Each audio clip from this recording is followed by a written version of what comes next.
What's up, guys? My name is Andres, and I'm going to be refuting Kirk's argument about modern feminism. So Kirk's main claim for his argument is that modern feminism, aka third-wave feminism, has strayed from its noble roots for equality between genders and become a face for socially acceptable sexism. Now, Kirk supported his main claim with three supporting claims. The first one was the demonization of men is heavily promoted by the feminist movement with false statistics. 2, women are said to have it worse than men in society. And 3, the abridgment of free speech is encouraged by modern feminism. I'm only going to focus on the first two of the secondary claims and show you guys that women have not strayed from their noble roots, and they should be worried about how women are treated in today's society. So back to Kirk's first supporting claim. Kirk stated that feminists claim they live in a rape culture, but there is no such evidence. I did a lot of research and found shocking evidence. I'm assuming you all know President Donald Trump, and during his election, you guys may or not know, but there was like accusations of women saying that, oh, he abused me sexual and stuff like that. So President Donald Trump has been accused of inappropriate sexual conduct by over a dozen females, as stated in an article by the NPR, which is the National Public Radio. So in this article, there was a dozen women stating their scenario, what happened with Donald Trump. I'm only picking two because of time constraint, and the most important ones. 1989. Ivana Trump, Donald Trump's first wife, alleged a violent attack by her former husband. She quoted on this article, "On one occasion during 1989, Mr. Trump and I had marital relations in which he behaved very differently toward me than he had during our marriage. As a woman, I felt violated." She continued that quote and ended it with, "I referred to this as rape."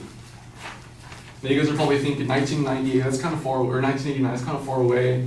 He changed now. Well, the most recent one, 2013, a woman by the name of Cassandra Searless, which was also Miss Washington 2013, stated also in this article, "He probably doesn't want me telling the story about the time he continually grabbed my ass and invited me to his hotel room."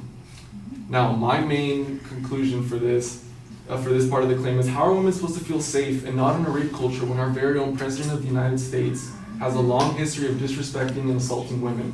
That's not even the scariest part. It's all the men that voted for him that condone that type of behavior that are on the streets. And let me just explain that before you guys think the other way. I'm not saying every man that voted condones that behavior. It's every man that voted that condones that behavior. There's people out there that are okay with his behavior, and that's the people that are women that we're supposed to be protecting, should be scared of. Also, in this secondary claim, Kirk stated that 1 in 5 women, college women, will be raped, and proceeded by saying this information is a result of an inflated prevalence figure. This was the only form of evidence he gave, which I feel weakened his argument. Now, I did a lot of research and found a lot of evidence supporting this rape culture. As of 1998, an estimated 17.7 million American women have been victims of attempted or completed rape. This came from the National Institute of Justice. Another statistic, 82% of all juvenile victims are female. 90% of adult rape victims are female. This came from the Bureau of Justice Statistics in the year 2000. Another one for you women in the audience. Women ages 18 to 24, which I assume all you guys are in that range, who are college students, like you guys are 3 times more likely than women in general to experience sexual violence. This came also from the Bureau of Justice Statistics in 2014. Now, my main conclusion for this part of this claim is my female audience members are mostly in the age group of 18 to 24. Therefore, the last statistics should be alarming to you guys, which goes back to my main point that women, especially in college, should be worried about this rape culture idea, and it should not be put aside. Now, on to Kirk's second supporting claim. In the supporting claim, he stated that women are said to have it worse than men in society. He supported this by talking about the pay gap between genders. Now, I also did a lot of study on this, and this is what I found. Based on an article by Time magazine in 2014, women are more likely to get a bachelor's degree than men, which was not the case a decade ago. In 2014, 29.9% of men have a bachelor's degree, while 30.2% of women did. This came from the Census Bureau. Even with a higher percentage of degrees, women are still being paid less than men.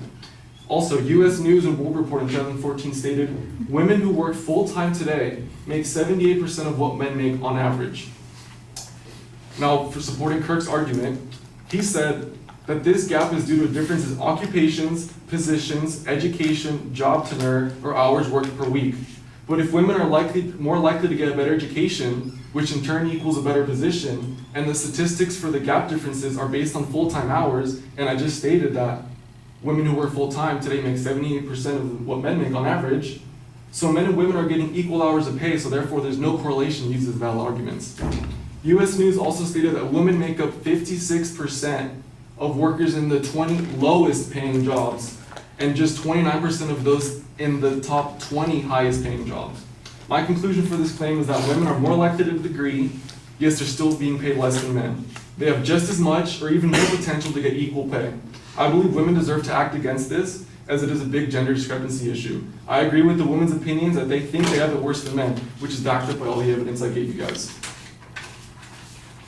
So, on top of the idea of a rape culture and the fact that women think they have it worse than men in society, I believe Kirk's argument was flawed and lacking substantial evidence for his claim. I strongly believe that women should be worried about the society they live in, and the evidence proves that. Thank you.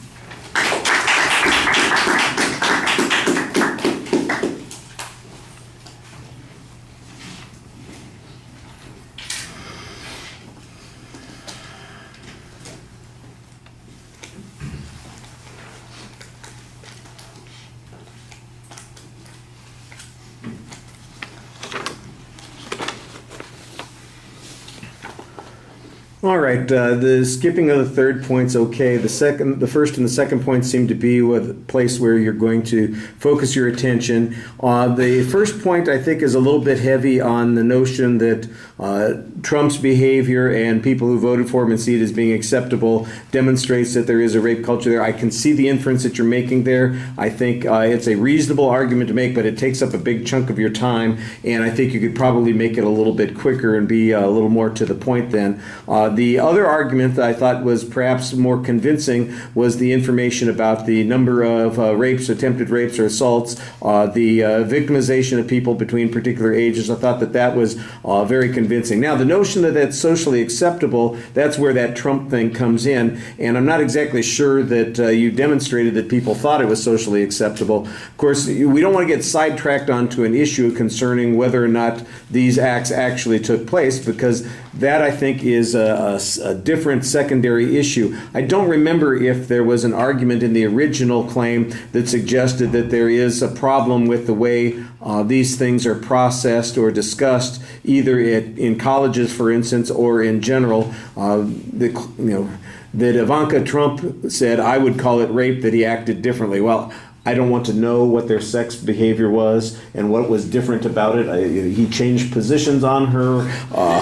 He wanted to do something kinky. I don't know what it was, and I don't, please, I don't want to get a vision in my head about that kind of stuff.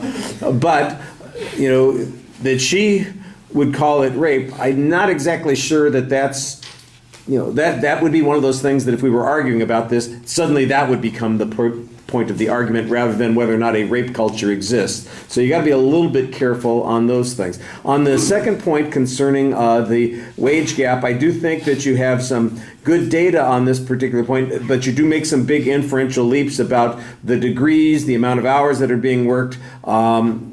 I'm not sure that you can do that kind of thing. In fact, the argument that you make at the end that says, women end up, they've got X number of jobs in the lowest paid categories. That seems to me that it's the job categories that are determining what they're being paid, not the fact that they are women in those particular jobs. So if people self-select a crappy job category, I don't want to say crappy, and they're fine jobs that a lot of these people do, but they aren't necessarily well paid. Elementary school teacher would be an example.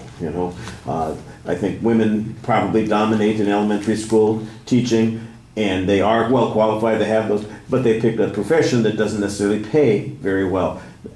That's the kind of thing that I think the argument would become about. I think you probably want to maybe have one or two other issues that suggest that women have barriers in front of them or problems in the culture, that they are dismissed or something like that.